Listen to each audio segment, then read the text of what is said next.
Bonjour à tous et bienvenue dans cette nouvelle vidéo. La semaine dernière, je vous ai parlé de mon opération du scoliose, mon opération du dos. Aujourd'hui, je vais vous parler de mon deuxième problème, donc qui était mon problème de jambe, donc un problème de spasticité. Pratiquement toutes les personnes en fauteuil ont des problèmes de spasticité. Les personnes qui n'ont aucun problème par rapport à ça, elles ont vraiment de la chance.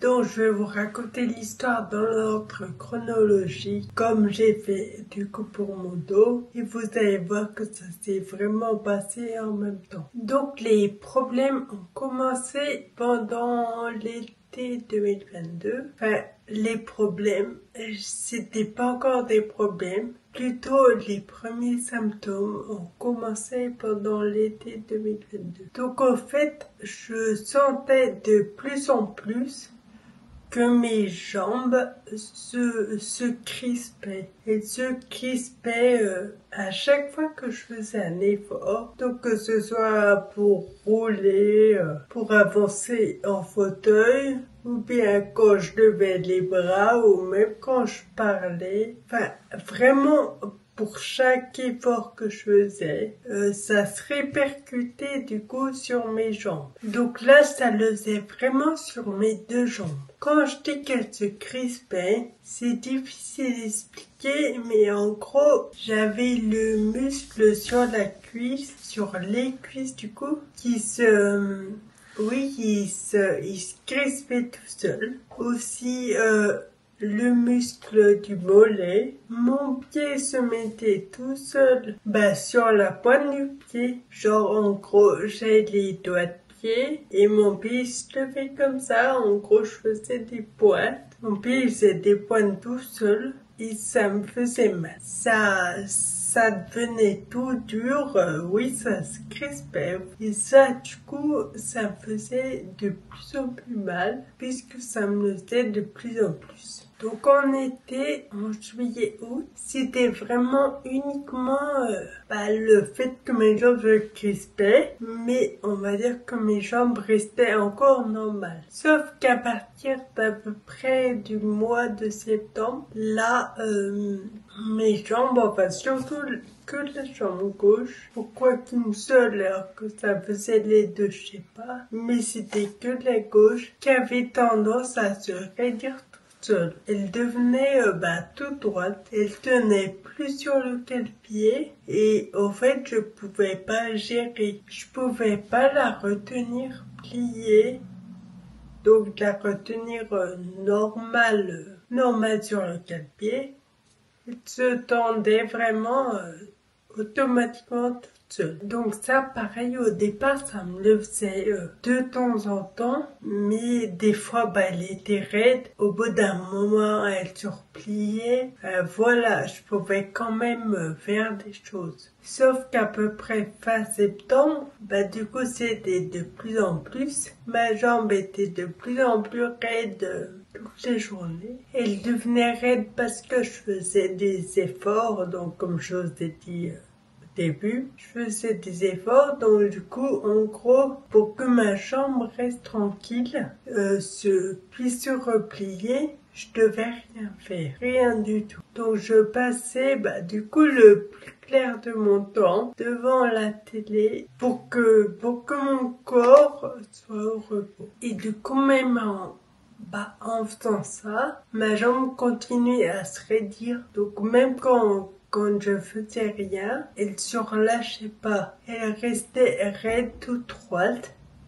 Et le problème, c'est que moi, à cette époque-là, en 2022, je faisais tous mes transferts toute seule. Donc, par exemple, pour aller aux toilettes, au fait, je faisais mon transfert, je devais me mettre le plus près de mon mur, face au mur. Mais vu que, du coup, j'ai la jambe raide, je pouvais pas, parce que, il y avait de la longueur de ma jambe.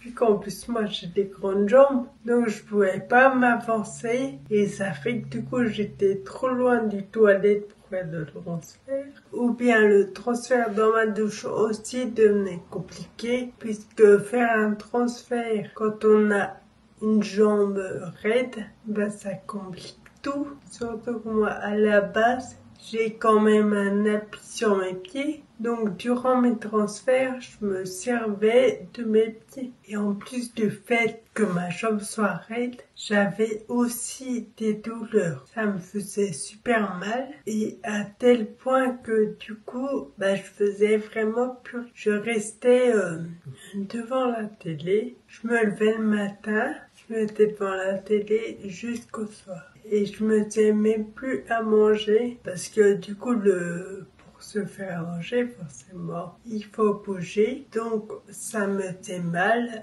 donc du coup je mangeais même plus. Et c'est donc pour ça que je vous ai dit dans la vidéo précédente que j'avais dû partir mi-octobre chez ma mère, donc du coup c'était à cause de ça que j'avais mal, j'ai la jambe raide et je me faisais surtout plus à manger, donc forcément j'avais moins de force, je maigrissais, c'était un vrai cercle vicieux. Quand je suis arrivée chez ma mère, du coup, vu que j'habitais plus toute seule, j'avais plus à tout faire, parce que du coup c'est ma mère qui le faisait, donc ma jambe s'est un petit peu plus relâchée, mais bon, pas longtemps.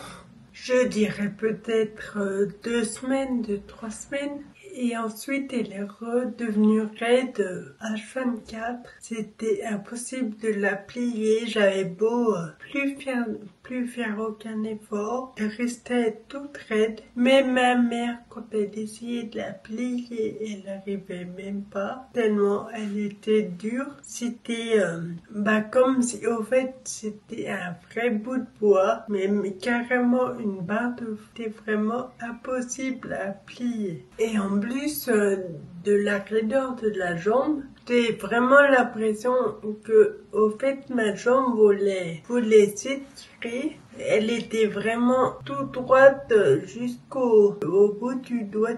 Des doigts. Je vais essayer de vous montrer pour que vous compreniez. Là, on va dire que c'était mon pied. Donc ici, à mon poignet, on imagine que c'est mon talon. Donc là, j'ai mon pied avec ici les doigts de pied. Et du coup, ma jambe était tellement raide. Jusqu'à mon pied, mon talon était tout droit. Ça fait que vraiment jusqu'à mes doigts de pied, ça tirait. Et c'est comme si, au fait, quelqu'un me tirait les doigts de pied vers l'avant. Et du coup, le haut du genou dans l'autre sens. Vraiment, ça tirait. Ça me faisait horriblement mal. En plus, bien évidemment, imaginez avoir la jambe raide et devoir se mettre assis tout le temps dans sa fauteuil, c'était juste impossible. J'étais vraiment très mal assise et du coup, en même temps, faut pas oublier que j'avais mon problème de dos, donc ça me faisait encore bien plus mal. Du coup, j'ai été voir mon médecin traitant qui n'est pas du tout spécialisé dans la maladie. Bon, au départ, on est parti voir le médecin traitant, un peu lui expliquer pour qu'elle me soulage un petit peu. Et elle m'a prescrit de la morphine. De la morphine parce qu'elle voyait très bien que je souffrais beaucoup. Donc elle a décidé de me donner de la morphine. Sauf qu'elle m'a prescrit une beaucoup trop haute dose qui m'a complètement shootée. En plus qu'elle a oublié de préciser, c'est que la morphine ça constipe. Donc j'étais constipée en plus de tous mes problèmes. Donc en gros vraiment le mois de novembre, plutôt décembre, jusqu'au mois de février. Donc pendant 3 mois, mais j'ai vraiment galéré. Mais je vous raconte même pas. Enfin si, je suis en train de vous le raconter là. En gros, j'étais constipée.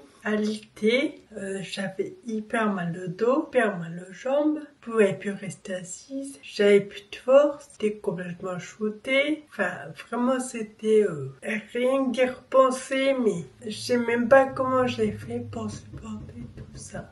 Bref, continuons l'histoire. Donc, du coup, j'étais shootée à la morphine, mais ça m'empêchait absolument pas d'avoir mal.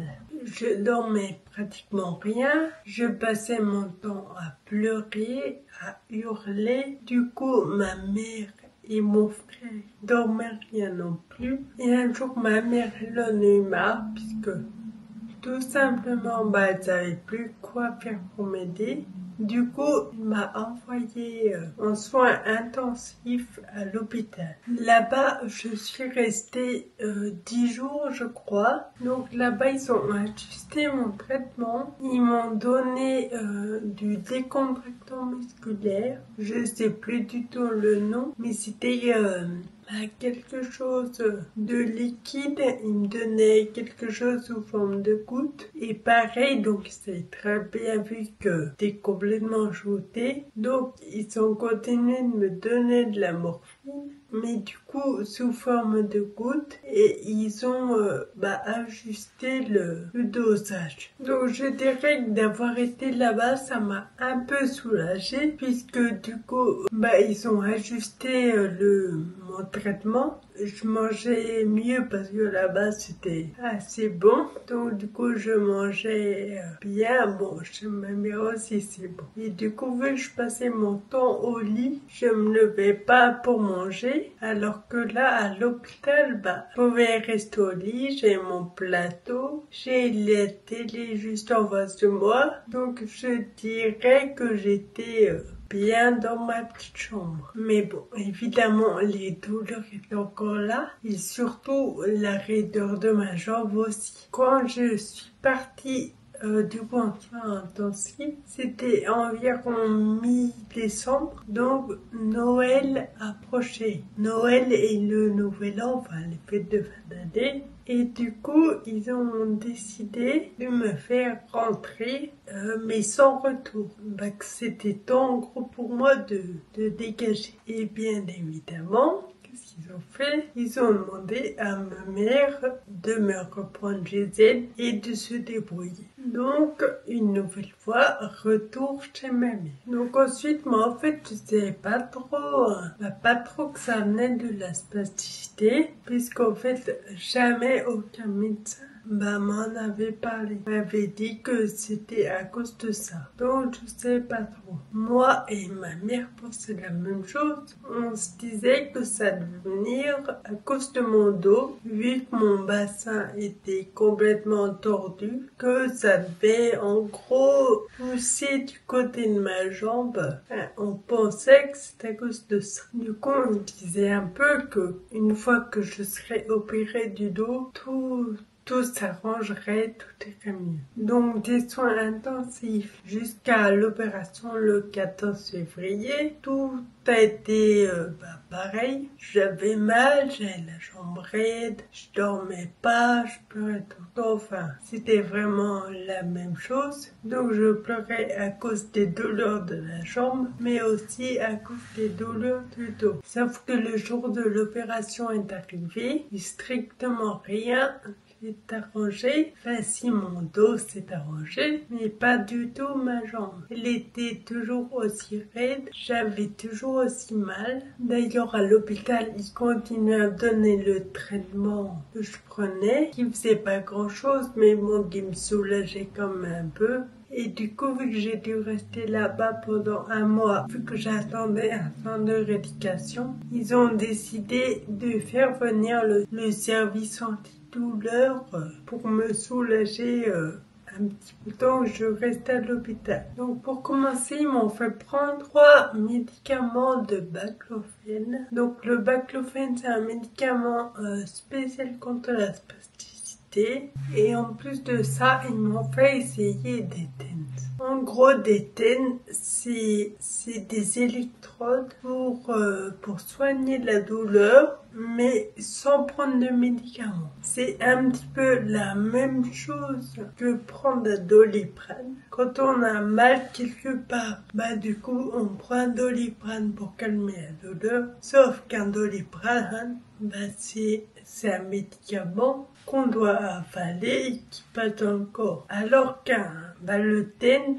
c'est simplement des électrodes qui envoient, je connais pas trop le système de ces trucs, mais ça envoie un petit peu comme des petits picotements. Ça joue sur les neurones. Je suis pas très calée sur le sujet, mais si vous voulez savoir, allez voir tout simplement sur internet. Mais en tout cas, moi, quand ils m'ont donné ça a changé ma vie. Je crois que je les remercierai jamais assez, mais c'est vraiment génial comme appareil. Donc dès qu'ils m'ont collé les électrodes, en fait, je faisais une séance environ 30 minutes. Après ça dépendait de l'intensité que je mettais. Ça après c'est quelque chose ça nous gérait, c'est nous qui ressentons du coup. Et à partir du moment où ils m'ont fait essayer ça, ma jambe qui était raide depuis quelques mois, elle s'est relâchée toute seule et s'est pliée, c'était vraiment top. Donc je suis vraiment super contente qui m'a fait essayer ça, puisque à part jamais personne m'a conseillé d'utiliser des TENS. Donc si j'avais jamais utilisé ça, je sais pas qu'est-ce qui se serait passé au niveau de ma jambe. Ça se trouve qu'à ce moment où je vois pas, il serait peut-être encore tout raide, enfin je sais pas. Donc après le TENS, c'est l'hôpital qui me l'avait prêté. Du coup quand j'ai quitté l'hôpital, ils ont gardé le TENS et du coup j'en avais plus. Donc après je vous ai dit que j'étais partie en centre de rééducation, mais là-bas ils ont vraiment rien fait par rapport à ça. Du coup, je vais pas parler. Ensuite, mes joints, j'étais rentrée chez moi et là, ma jambe avait complètement commencé à se retirer. Sauf que du coup, j'avais plus de TENS. Je continuais à prendre du baclofen. J'étais même passée de 3 à 4, mais ça me faisait strictement rien, à part me donner des effets secondaires. J'avais complètement la tête qui tournait, la pression de planer, comme si limite m'était droguée. J'étais complètement shootée. Donc ensuite on arrive à juillet 2023. Donc comme je vous ai raconté dans l'autre vidéo, j'ai dû retourner encore une fois chez ma mère. Et par moment, en fait, il y a des semaines où j'ai la jambe toute raide. Et avec le temps, elle se repliait. Quelques temps après, ça recommence à redevenir raide. Puis à un moment, ça se repliait. Enfin, c'est assez que ça. Et au mois de novembre 2023, j'ai eu un rendez-vous chez une neurochirurgien parce que je voulais une pompe à c'est un mot que j'avais pas dit. Une pompe à baclofen. C'est quelque chose qu'on vient, je sais même pas trop, mettre vers le dos, je sais pas trop. Ça diffuse un liquide, enfin, c'est quelque chose que je connais pas trop. Mais en gros, ça vient remplacer les baclofen à avaler qui donnent des effets secondaires. Mais du coup, ce médecin m'a dit non pour la pompe, puisque j'étais opérée du dos, j'avais une arthrodèse, et elle m'a dit que l'opération pour mettre une pompe quand on a opéré de l'arthrodèse, c'est pas impossible, mais c'est très compliqué, il y a des risques, donc c'est vraiment pas quelque chose qu'elle me conseillait. Donc en gros, je devais rester avec la prise des médicaments qui me rendaient complètement à l'ouest. Mais je lui ai parlé aussi du TENS que j'avais essayé. Je lui ai dit que c'était super bien, j'aimerais bien le revoir. Donc elle m'a fait une ordonnance pour que je l'ai en location. Donc au mois de décembre, je l'ai eu en location. J'ai commencé à l'utiliser puisque quand j'ai commencé à l'utiliser, ma jambe était pliée, elle était parfaite, mais je sentais qu'elle recommençait à se crisper très fort, ça faisait mal. Donc du coup, je l'ai utilisé dès que je l'ai eu, et la douleur la douleur est partie. Et donc voilà à quoi ressemble la tête. Donc là on a le boîtier et là c'est les électrodes. On vient secouer les électrodes. Là on a des côtés aimantés qu'on vient coller sur les électrodes. Bon, j'ai mis là pour que vous voyez mes vidéos. Je te fais sur la jambe. Un truc comme ça, il y en a deux, mais moi généralement j'en utilise qu'un seul. Ensuite, avec le boîtier, on vient régler le programme, l'intensité qu'on a besoin et ça fait le travail tout seul. Pour les personnes, si jamais qui veulent savoir, j'utilise le programme P11. Donc P11 et après l'intensité, ça vaut de gérer, ça dépend de la personne, ça dépend d'où on place l'électrode.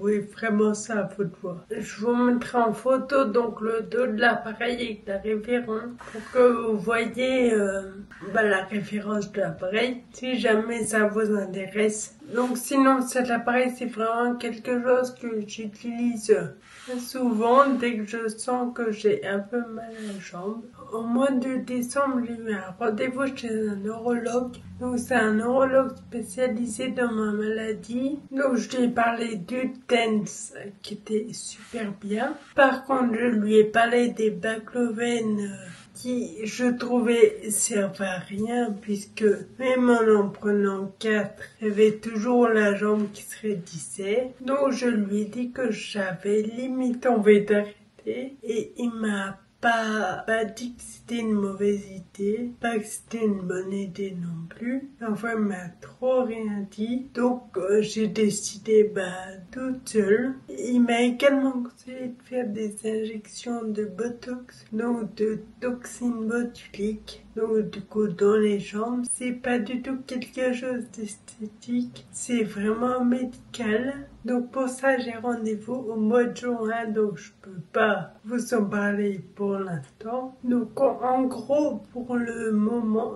j'utilise qu'un seul truc. J'utilise uniquement ça. J'ai baissé mes baclovènes, donc j'étais à 4, j'ai baissé à 3, à 2 et là j'en prends plus qu'un. Je prends qu'un seul baclovène par jour et ma tête va beaucoup mieux. J'ai plus du tout l'impression d'être shootée, d'être à l'ouest. Je suis bien, c'est pour ça que je reste à 1. Mais je suis presque sûre que si j'arrêtais complètement ça serait pareil. Donc voilà pour ce deuxième problème. Faut bien se dire que pendant le deuxième problème, le premier était présent également. J'avais vraiment les problèmes de dos et les problèmes de jambes en même temps. Je devais gérer les deux douleurs en même temps. Donc je vais clôturer cette vidéo ici et j'ai qu'une chose à dire. Merci le TENS. Ça m'a littéralement sauvé la vie. Je vous fais de gros bisous et je vous dis à la semaine prochaine pour une autre vidéo. Bisous. Subhanallah, walhamdulillah.